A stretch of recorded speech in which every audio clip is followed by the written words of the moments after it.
সকালবেলা এক্সারসাইজ করা এটা বুঝি না, এক একজন এক্সপার্ট এক এক রকম ভাবে। আমরা ইউটিউব দেখি, বিভিন্ন জায়গায় দেখি, ডাইভার্ট হয়ে যায়। আমরা যারা নর্মাল বাঙালি, আমরা তো ইউটিউব দেখে অনেক কিছু শিখি। কেউ বলছে সকালবেলা এক্সারসাইজ করবেন না, খালি পেটে এক্সারসাইজ করা ঠিক না। কেউ বলছে সন্ধ্যাবেলা এক্সারসাইজ করা, মানে করবোটা কখন? না, অনেকগুলো ব্যাপার রয়েছে। এটা না মানে কার কিরকম গোল তার উপরে হয়। আচ্ছা, যেরকম আমাদের গোল সুস্থ থাকা। সুস্থ থাকে, তার জন্য যদি কারো সুগার লেভেল হাই না থাকে আচ্ছা, এবং সুগার ফল করার টেন্ডেন্সি না, এই দুটা যদি না থাকে, তাহলে সে মর্নিং এমটি স্টমাক ওয়ার্কআউট করতে পারে, কোনো প্রবলেম নেই। এটা একদম মানে, এবার কারোর সুগার ফল করার টেন্ডেন্সি রয়েছে, তার খালি পেটে ওয়ার্কআউট করে সুগার ফল করে যেতে পারে। সেই ক্ষেত্রে হয়তো অনেক সময় এক্সপার্টরা না করে মর্নিং এমটি স্টমাকে ওয়ার্কআউট করতে। কিন্তু এবং কেউ বডি বিল্ডিং করবে, সেই ক্ষেত্রে অনেক সময় দেখা যায় যে নিউট্রিশন একটা ভ্যালু মেজারমেন্ট করে, তো সেই ক্ষেত্রে ইভিনিং মাসেল বিল্ডিং এর জন্য বা দুপুরের পরে বা ইভিনিং এ মাসেল বিল্ড করতে পারে, মর্নিংও করে কিছু খেয়ে করতে পারে। কিন্তু যোগা এবং প্রাণায়াম যদি বলি, তাতে এমটি স্টমাকে করা যেতেই পারে। 2 গ্লাস উষ্ণ জল খেয়ে ফ্রেশ হয়ে তারপরে যোগা করা। নেক্সট হচ্ছে বেলি ফ্যাট, যেটা বলছি পেটের চর্বি। বাঙালির একটা আদর্শ ফিগার হচ্ছে একটা ছোটখাটো ভুঁড়ি, সে ভুঁড়ি থাকবেই। এবার এই পেটের এক্সট্রা চর্বি, এক্সট্রা চর্বি দেখো আমাদের, আমারও আছে। আমি এটা আমার বয়স 50, তো আমারও আছে। তো এটা সিক্স প্যাক মানে সুস্থতার একমাত্র মাপকাঠি তা না। হালকা ফ্যাট থাকতেই পারে তোমার পেটে, সেটা মানে এক্সেস না হলেই বলো। হালকা ফ্যাট থাকলে আমার এটার সঙ্গে সুস্থতার কোনো মানে মাপকাঠি আসে না, যে হালকা পেটে ফ্যাট আছে মানেই যে আমি অসুস্থ, এরকম না। ঠিক আছে, সুতরাং এতটা ওরিড হওয়ার কিছু নেই। তো হালকা ফ্যাট থাকুক, কিন্তু ঘটনা হচ্ছে এটা এক্সেস না হয়, এক্সেস না হয়। আর একটা ব্যাপার হচ্ছে যে সেটা হচ্ছে যে যদি আমি এই লাইফস্টাইলটুকু মেনটেন করি, যে ফল নেই, প্রচুর করে জল খাই, রাতের খাওয়াটাকে রাতের কাজ থেকে বন্ধ করে দিই, তাহলে অটোমেটিক ভাবে তোমার ফ্যাট রিডিউস হওয়া কমে আসবে। আর একটা বয়সের পরে, যেরকম আমাদের এই যে শরীর নিজে থেকে ফ্যাট রিডিউস করে, যেহেতু আমাদের টেস্টোস্টেরন লেভেলটা ড্রপ করতে থাকে। আচ্ছা, আমাদের টেস্টোস্টেরন লেভেল যখন ড্রপ করতে থাকে, এখানেও এক্সারসাইজ। আচ্ছা, যখন আমি কম্পাউন্ড মুভমেন্ট নিয়ে আমি স্কোয়াট করবো বা পুশ আপস করবো, বেঞ্চ প্রেস করবো, তো তখনই আমার টেস্টোস্টেরন হরমোন আবার বুস্ট শুরু হয়। আচ্ছা, বুঝতে পারছো? তো এই কারণে যে আজকে আমি অলমোস্ট 16 ঘন্টা কাজ করি। আচ্ছা, আমি সকাল থেকে রাত পর্যন্ত আমার জিম ননস্টপ চলে, আমি কখনো বন্ধ হয় না। আচ্ছা। এই যে সকালবেলা খুলে গেল, একবার রাত 11 সকাল জিম খুলো ছটায় খুলি, 6:30টার মধ্যে 6টা 10টা সব পরে ঢোকা শুরু হয়ে যায়। তো তখন যে আমি অ্যাক্টিভ থাকি, তখন যে শুরু হয় আমার, কিন্তু মাঝখানে কোনো মানে মাসের চেষ্টা করেছে দুপুরে বন্ধ রাখা, কিন্তু থাকে না। একদম রাত 11টা 10, 11:30 বন্ধ হয়। আচ্ছা, তো এত ঘন্টা কিন্তু আমার শরীর এবং মন কিন্তু আমার ঘন্টা অ্যাক্টিভ।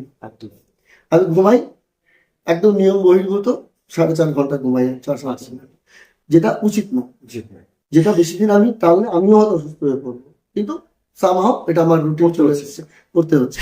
তো যদি আমি এই পুরো সিস্টেমটাকে ধরি, যে আমি ওয়ার্কআউট যখনই করব, তখনই কি হবে, আমার এই টেস্টোস্টেরন ড্রপ করে, বিশেষত ছেলেদের ক্ষেত্রে যেটা হচ্ছে, যেটা হয়, বা মেয়েদের ক্ষেত্রে মনোপজের পরে যে একটা চেঞ্জেস আসে। হ্যাঁ, তো এইগুলোকে ওভারকাম করতে গেলে ঘুরে ফিরে একই কথায় আসে, ওয়ার্কআউট এবং যোগ এবং মেডিটেশন তোমাকে করতে হবে। সবচেয়ে বড় হচ্ছে হ্যাপিনেস। এই যখন হরমোনাল ডিসব্যালেন্স গুলো হয় না ছেলেদের মেয়েদের ক্ষেত্রে, তখন এই হ্যাপিনেস গুলো না উধাও হয়ে যায়। বুঝতে পারছো? আমাদের হ্যাপিনেস থাকে না, তখন আমরা কি করি, তখন আমাদের ডিপ্রেশন, স্ট্রেস, অ্যাংজাইটি বাড়তে থাকে। তো যখনই আমরা ওয়ার্কআউট করবো এবং আমাদের হরমোনাল ব্যালেন্সটা ঠিক থাকবে, তখনই কিন্তু অটোমেটিক আমাদের খুশিটা হবে না, আমরা আনন্দিত থাকবো। এবং যত বেশি আমাদের আনন্দ থাকবো, তত বেশি আমাদের কি হবে, স্ট্রেস বা কর্টিসল হরমোন আমাদের জমবে না, তাই না? তো আমাদের স্ট্রেস হরমোনটা আমাদের রিলিজ করতে পারবে আমরা। যখন স্ট্রেস হরমোন বাড়বে, তখনই তোমার টেস্টোস্টেরনটা আরো ড্রপ করবে। এটা সিস্টেম। আচ্ছা, তো যখনই তুমি ওয়ার্কআউট করবে, যখন তুমি প্রপার ওয়ার্কআউট করবে, তখনই দেখবে তখন তোমার এই হরমোনাল ব্যালেন্স ঠিক থাকবে এবং তুমি তোমার লাইফ এনজয় করবে। এটি হচ্ছে সোজা 40-এর পরে তো বিশেষ করে দরকার, খুবই ভীষণ। তো যাই হোক, তো আরো প্রচুর কথা, প্রচুর বাকি, সময় বিশেষ নাই, তুমি আমার এতটা সময় দিলে। আরেকটা বিষয় এখানে বলবো যে তুমি সুস্থ থাকো।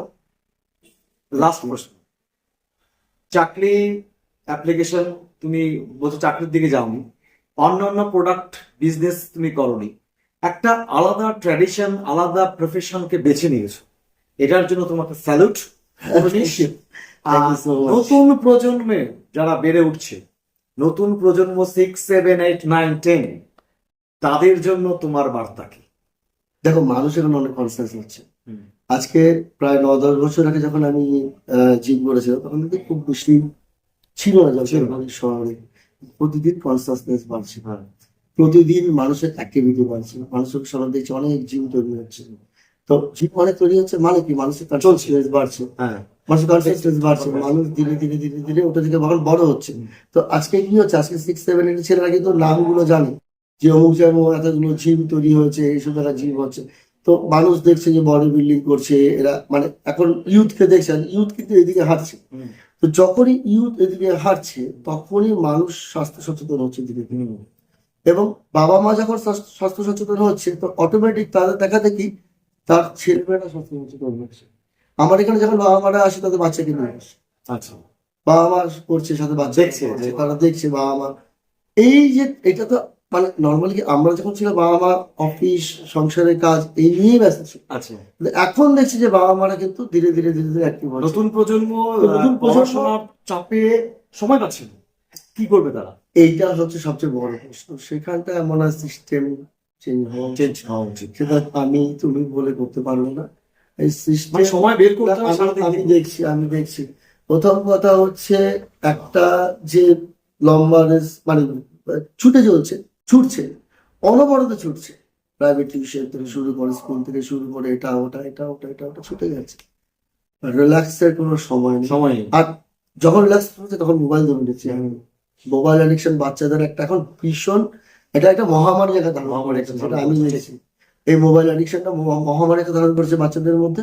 এবং সেখান থেকে যদি বাচ্চারা বাবা মা একটু কনসাসলি বের করে নিয়ে আসে, যদি তাদেরকে নিয়ে মাঠে হাঁটতে বেরিয়ে গেল বা একটা পার্কে নিয়ে চলে গেল, হ্যাঁ, বা যোগা বা জিম নিয়ে বড় কথা না, শারীরিক শ্রমটা দরকার, প্রত্যেকের দরকার, একটা বাচ্চারও দরকার। ঠিক আছে, যখনই সে শারীরিক শ্রম বেশি করবে, সে ক্লান্ত হবে, সে বিশ্রাম করবে, ওই তার ভিতরে ওই বোধটুকু ঢুকিয়ে দেওয়া যে আমার জন্য আমি কিভাবে, যখন একটা মানুষ নিজের জন্য নিজে ভাবা শুরু করবে না, সেটা অ্যাকচুয়ালি ভাবা, কাউকে বলে ভাবনা ঢুকিয়ে দেওয়া বলে ভাবনা। না।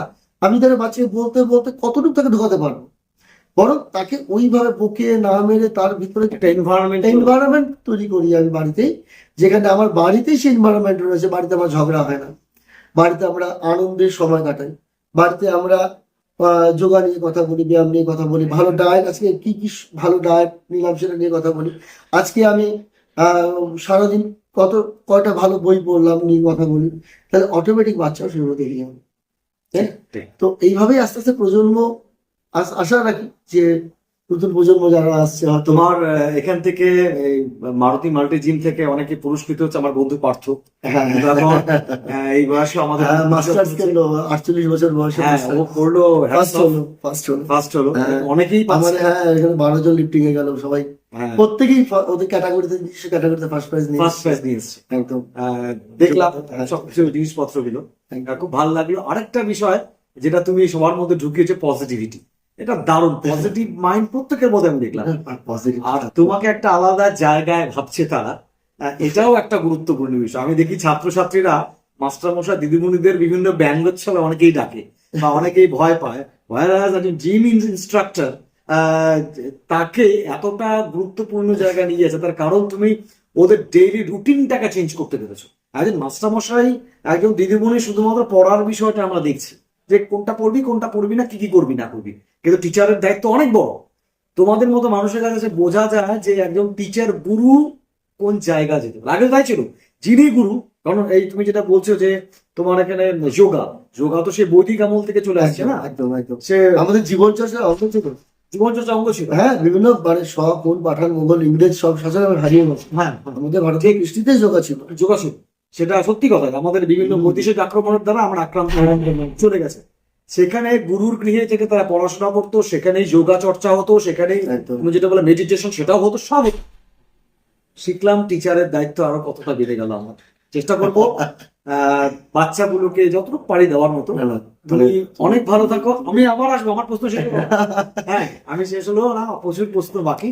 সোশ্যাল মিডিয়া এটুকু ডাকছি। না, তুমি ভীষণ মানে তুমি যে কাজটা করছো বিভিন্ন মানে এটা অনেক বড় কাজ, এটা অনেক বড় কাজ, এটা অনেক বড় কাজ কি মানুষ আমরাও দেখতে পারি, বা বিভিন্ন প্রতিভা, মানে এক একটা মানুষের এক এক রকম হবি। এটাও অনেক বড় কাজ। Thank you. বাস করে যাও, তুমি সুস্থ থাকো, ভালো থাকো, একদম। এবং ঈশ্বরের কাছে তোমার সুস্থতা কামনা করি, এবং আমিও তোমার এই হাসি যেন চিরকাল থাকে। একদম। তোমার হাসি বড় সুন্দর, চিরকাল Thank থাকে। আচ্ছা, তাহলে রাখছি আজকে। ওকে, একবার। চলো, শিওর শিওর শিওর শিওর। শক্ত হাত যথেষ্ট, আজ ধরলাম।